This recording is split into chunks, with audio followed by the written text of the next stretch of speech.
नाज़रीन अवामी न्यूज़ में खबरों सिलसिलो जारी है। इन वक्त टंडो जान मोहम्मद खबर ॾींदा टंडो जान मोहम्मद जे वेझो प्राण फीडर शाख में दे 267 ऐं 304 जी जगह गारो थियण सां 1000 एकड़ पानी LBOD खां पानी ज़ाया थी वियो। हालांकि 21 ॾींहं पहिरियां शाख में पानी खोलियो वियो हो। ज़मींदार गारो छो लॻाईंदा? असल में LBOD जे SDO मोहम्मद असलम कायम खान हिकु राशि ऑफिसर आहे। इन वॾे ऑफिसरनि सां मिली करे 33 करोड़ करप्शन करे सिविल नाले जी सफ़ाई ऐं पानी क्रॉस कराइणो हो, पर न कयो वियो। इन हवाले सां वधीक इन अवामी न्यूज़ सां ॻाल्हाईंदे चयो त मसलो यो आऊं एफओ चेयरमैन पुराण फीडर ठीक ही सिम नालो सौदा मोहण खां निकितो आहे टेडी मोड़ ताईं।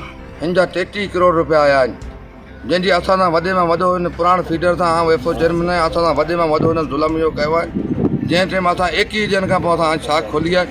21 ॾींहंनि खां पोइ असांजो पाणी हिननि नाजाइज़ गुंदू लॻायूं आहिनि, जंहिंजी न हिननि NOC मूं एफओ चेयरमैन खां वरिती आहे, न असांजे इरिगेशन खां वरिती आहे, कंहिं बि डिपार्टमेंट खां। नाजाइज़ गुंदू 10 लख रुपया जा आया आहिनि, जेके हिननि सिम वारनि खाई।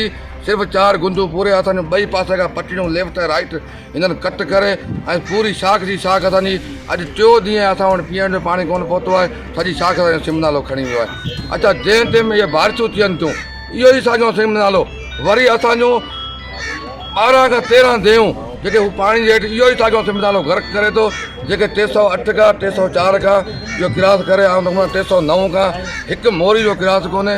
33 करोड़ रुपया जा आया आहिनि 2011 खां वठी अॼु ॾींहुं ताईं सिम नालो मुकमल कोन थियो आहे। इहा असां लाइ अज़ाब ठहियल आहे। सिम नालो आहे जेको तक़रीबन 60 फुट आहे।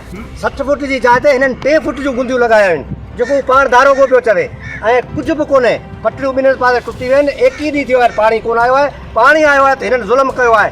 असलम उहो आहे इसजो जेको असांजो जमड़ाओ ख़तमु करे हाणे सिम नालनि ते आयो आहे। हाणे सिम नालनि ते अची वरी असांजा फ़सुल तबाह करे थो।